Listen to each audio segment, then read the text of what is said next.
Well, we could talk about Arnold Schwarzenegger. No. Or we could talk about some good news. Finally, the U.S. government is getting serious about the scourge that is plaguing the American society today. Yes, America, if you have kids, tell them to look away. I'm going to show you the scourge. Take a good look at that buggy right there. That is your enemy, America. Not the buggies per se, but the people driving them. The horses might be involved as well. That's why I'm happy to report tonight that the FDA has conducted a year-long covert investigation of the guys in the buggy. Why? Oh, like you don't know. These insidious, dangerous people still milk cows by hand. I know it's almost everything I can do to keep from vomiting tonight. But it's bad. Now, I don't know how much milk that they can produce in this diabolical plot of theirs. Oh, but it's enough. Oh, it's enough. And apparently, that milk has crossed state lines. Do not panic. I say, do not panic. We have taken care of bin Laden. I say we send troops to western Pennsylvania. SEAL Team 6, 7, 8, 10, I don't know which one. Pick, we got a lot of them. Delta Force, the Army Rangers, maybe all of them. Whatever it takes to clamp down on the Amish menace. Yes, we've taken care of everything else. Joe Biden, he made sure the stimulus spending was so effective that we only lost, according to a new intensive study, slightly more than 500,000 jobs from it. Well, wait a minute. I was told that we created or saved 3 million jobs. No, that's called a lie. It actually created 450,000 government jobs, while the private sector lost 1 million. I didn't see that one coming. So, don't worry about the meth lab down the street from where your kids play. That's not important. Or the fact that drugs and gangs and weapons pouring across our southern border. Or what was it, 37,000 dead on our southern border. Don't worry about it. Don't you worry your pretty little head about the debt ceiling limit, the potential default of the U.S. government. No, don't think of other things. Think of things like that really matter, like Arnold Schwarzenegger. Gotta talk about that. What happened? Poor Maria, I didn't know. I was a crazy rowdy movie star. Yeah. Huh. Who'd have seen that coming? He's a scumbag. Huh. Weird. He's a politician and a movie star. I would have never guessed it. I want you to know, America, that you can rest easy in the knowledge that somewhere tonight, the FDA, all with black on their face and black outfits, in the cover of darkness, are going to bust down the door of an unscrupulous Amish dairy farmer who would otherwise be trying to sell unpasteurized milk in Maryland. Let me tell you something. Well, that may look innocent. Oh, sure, but it's not. Don't be deceived. If we don't get a grip on this now, before you know it, hand-churned butter will be turning up in parts of Delaware. Jams and jellies not approved by the federal government in New Jersey. I say, for one, I would just like to... Oscar, can you pull in a little bit? Can you pull in? Pull in. Oscar, come on. I mean, look at the work ethic we have here. Oscar, just pull in a little tighter. Oscar, bring it in. I want Barack Obama and the whole nation to see it right here in my eyes. Hang on.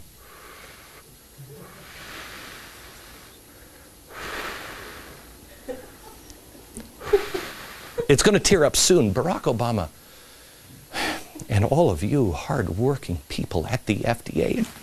Cass Sunstein. Oh, Cass Sunstein, you and your rules. I love you, man. Love you.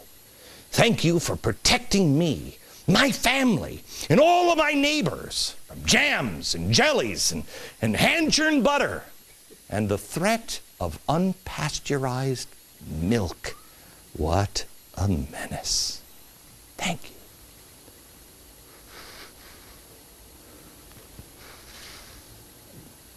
Forget about investing in gold.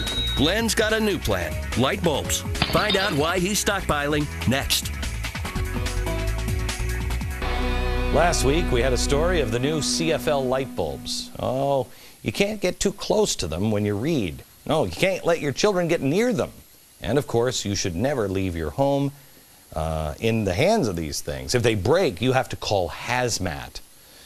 So I started to think, maybe we should just give it all up, live like the Amish. And then I realized they're the people who are responsible for the evil unpasteurized milk scam that is happening right now. So I don't know what to do. Now, I have to come clean with you. Maybe the greater threat to America, one greater than the Amish over the past year, has been me. Yes, I have recommended that you stock up, just in case, on food or gold. Oh, sure, when I started talking to you about gold, it was like $700 an ounce, and now it's $1,500 an ounce, but I've been wrong. I've been dead wrong. Dead wrong. What you need to do is hoard, and yes, that is the word I mean to use, hoard light bulbs. Specifically, 100-watt light bulbs. Not those, the real ones. Do we have a real light bulb here?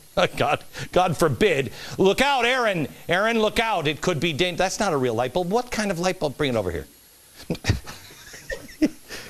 What kind of light bulb? That is not a regular light bulb. That is like a Fatty Arbuckle light bulb. Okay. Imagine a real light bulb, not this one. From the AP, 2 leading makers of lighting products are showcasing LED bulbs that are bright enough to replace energy-guzzling 100-watt light bulbs set to disappear from stores in January. Their demonstrations at the Light Fair trade show, which sounds exciting, I wish I had my tickets, in Philadelphia, means that a brighter LED bulb will likely go on sale next year, but after the government ban has taken effect. The new bulbs that the government is demanding that we use, going to be expensive, about $50 a piece. Don't drop it, kids. So the development may not prevent customers from hoarding traditional light bulbs. Look, come here. She comes to me, I asked for a regular light bulb. Look what she gives me. This one and this one. These aren't regular. Something's wrong with you, Aaron. It's not me. The incandescent light bulb is more than a century old. This is actually called an Edison light bulb. Light bulbs like this, they waste most of the electricity that feeds them, turning them into heat. Yes, heat.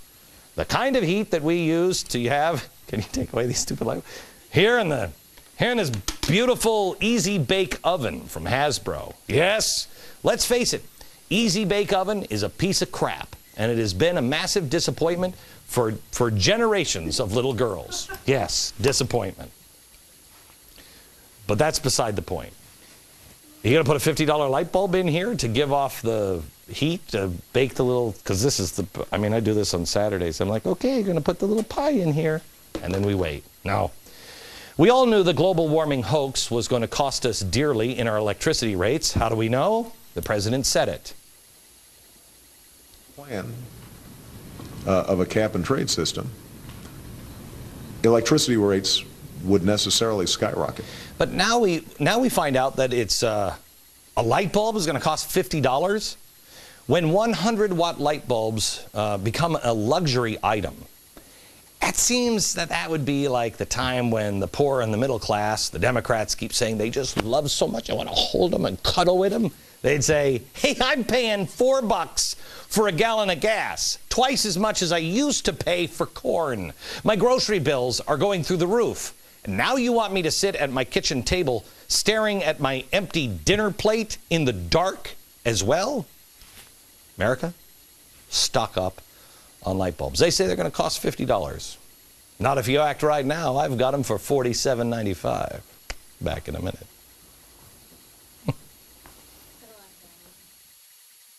I want to share with you something on a personal note. The beginning of the year, when I came back from vacation in January, I released a book that I had written with my friend Dr. Keith Ablow.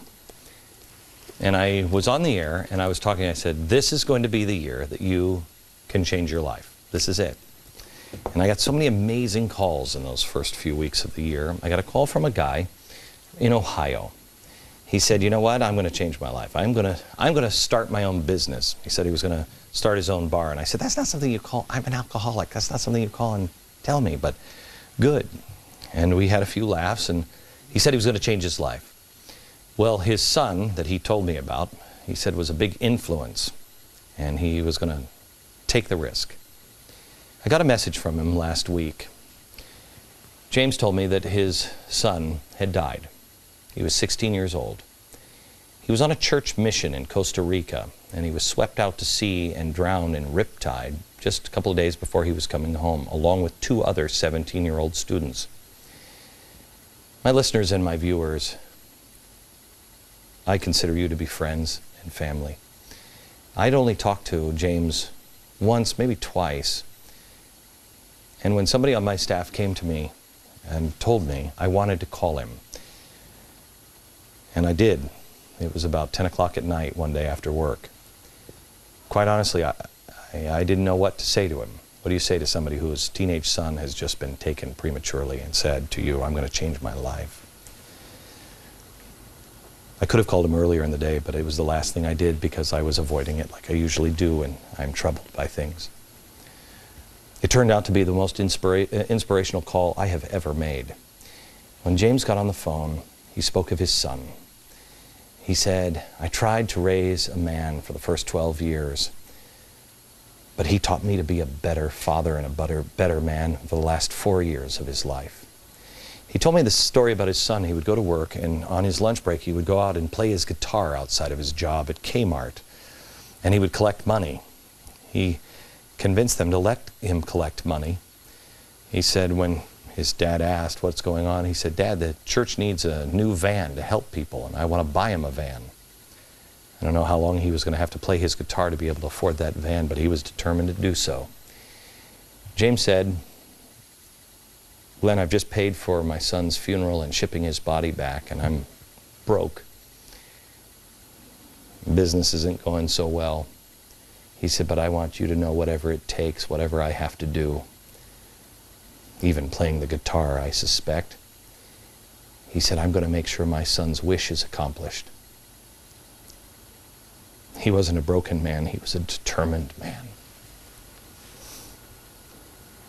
I ask you tonight that if you're in Ohio and you happen to be driving by James' Bar in Ohio, there it is, and there's the address.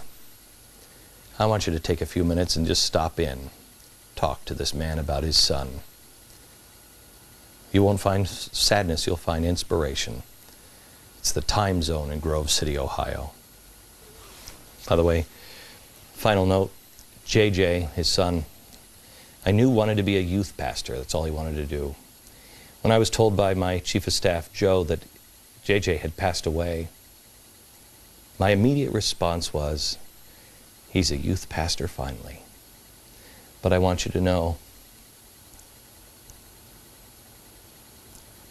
that the last thing the pastor did before they put his body in the ground was make it official. Before they buried him, they anointed him a youth pastor. Thank you for the inspiration. Thank you. Coming soon, the first ever Glenn Beck Quiz Show. Think you could answer questions about the stuff Glenn's covered over the last 2 years? I talk about the dangers of big government, collective salvation, the Tides Foundation. If so, we'd like to put you to the test. Who does Glenn call the spooky dude? Spooky dude. Who does Glenn hate? Hate this guy. Who does Glenn love? I love him. Show off your Beck IQ and write in for tickets at beckquizshow@foxnews.com. Do you understand? I still don't know the answers to those questions. In case you haven't heard, and this is serious, the end of the world is coming on Saturday, according to a family radio worldwide and retired MTA worker in New York. So I'm asking you to watch the show because this may be your last chance. This Friday, we're going to be joined by religious leaders and friends who have come from different faiths who have joined together. They are ready to stand and be counted. Join us Friday. End of the world is Saturday, so you better do it. I'm just saying. From New York, good night, America.